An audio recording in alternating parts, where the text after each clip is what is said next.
ಕಾಲು ಜೀವಿಸಿದೆ ನನ್ನ ಜೊತೆ ನಿನ್ನ ಕಥೆ ಬೇರೊಂದು ಲೋಕ ಸೃಷ್ಟಿಸಿದೆ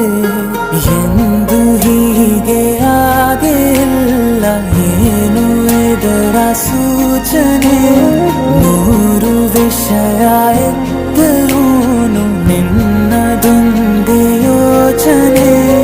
ಇಬ್ಬರಲ್ಲ ಒಬ್ಬರೀಗ ನಾನಿನ್ನು ನಿನಗರ್ಪಣೆ ನೀನಾದೆ